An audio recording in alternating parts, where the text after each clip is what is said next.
Hi guys, you're most welcome to your channel. This is Asif Ali. बच्चों, हमने last class में partnership deed के अंदर क्या क्या इंपॉर्टेंट पॉइंट्स पहले दो पार्टनर के बीच में सहमति से लिखे जाते हैं उन सब के बारे में देखा था, उन सब के बारे में जाना था। आज की क्लास में हम ये देखेंगे कि provision of Indian partnership act 1932 में क्या क्या बातें लिखी हुई हैं। अगर पार्टनरशिप डीड नहीं बनाई गई है, मैं लिख देता हूँ यहाँ पर, पार्टनरशिप डीड नहीं तैयार करी गई है, तो उस सिचुएशन के अंदर हम कौन से रूल्स को फॉलो करेंगे।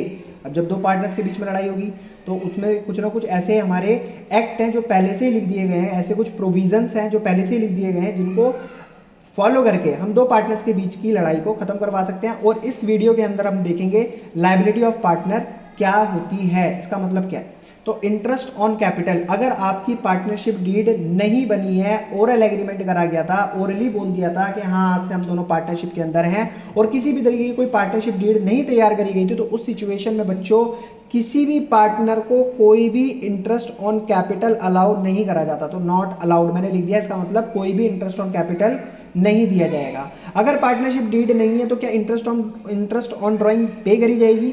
Not charge. ये भी किसी भी तरीके से इंटरेस्ट ऑन ड्राइंग चार्ज नहीं करी जाएगी। अगर पार्टनरशिप डीड नहीं है तो किसी पार्टनर को सैलरी मिलेगी? कोई सैलरी फर्म के द्वारा पार्टनर को नहीं दी जाएगी। इसके अलावा एक पॉइंट मैं और लिख देता हूँ, किसी भी तरीके का कमीशन भी पार्टनर को नहीं दिया जाएगा। इंटरेस्ट ऑन लोन क्या दिया जाएगा? हाँ, इंटरेस्ट ऑन लोन दिया जाएगा। अगर पार्टनरशिप डीड नहीं बनी है तो उसके अंदर ऑब्वियसली पहले से मेंशन ही नहीं करा गया कि इंटरेस्ट रेट क्या रहना चाहिए, इंटरेस्ट रेट क्या रहना चाहिए। तो उस सिचुएशन में इस प्रोविजन के तहत हम इंटरेस्ट रेट 6% पर एनम रखते हैं।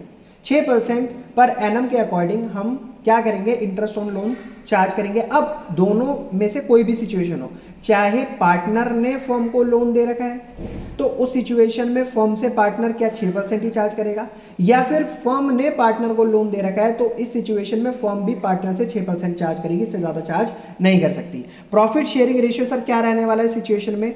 अगर पार्टनरशिप डीड नहीं है तो सारे पार्टनर्स को बराबर बराबर प्रॉफिट दिया जाएगा। और अगर किसी नए पार्टनर को फर्म के अंदर एडमिट करना चाहते हैं तो इस सिचुएशन के अंदर सारे पार्टनर्स की सहमति होना बहुत ज़रूरी है, सारे पार्टनर को एग्री होना बहुत ज़रूरी है। तो ये तो थे बच्चों कुछ प्रोविजंस जो इंडियन पार्टनरशिप एक्ट 1932 में पहले से ही लिखे हुए हैं कि अगर पार्टनरशिप डीड नहीं बनाई गई तो उस सिचुएशन के अंदर हम क्या फॉलो करने वाले हैं। अब नेक्स्ट पॉइंट आता है हमारा लायबिलिटीज ऑफ पार्टनर। पार्टनर की क्या क्या लायबिलिटीज होती हैं। तो सिंपल सा पहला मैंने एक एग्जाम्पल ही लिख दिया है यहाँ पर, देखो।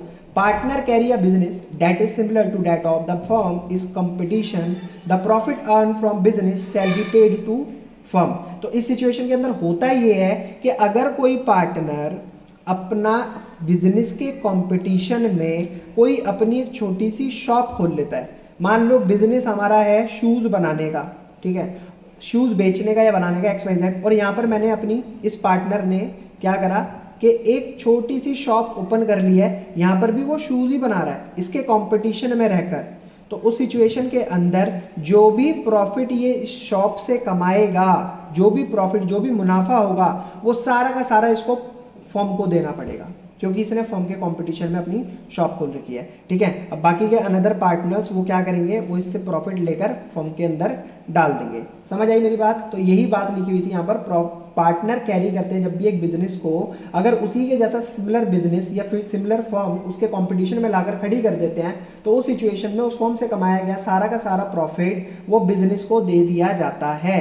आई होप आपको सारी बातें अच्छे से समझ आई होंगी, प्रोविजन के सारे पॉइंट आपको क्लियर हुए होंगे, और ये भी पता लगा होगा कि पार्टनर्स की लायबिलिटी क्या होती है। अगर आपको ये सारी चीज़ें अच्छे से समझ आई तो प्लीज़ वीडियो को लाइक कमेंट शेयर जरूर कीजिएगा बच्चों। फिर मिलेंगे आपसे अगली वीडियो में नए कॉन्सेप्ट के साथ, तब तक के लिए धन्यवाद।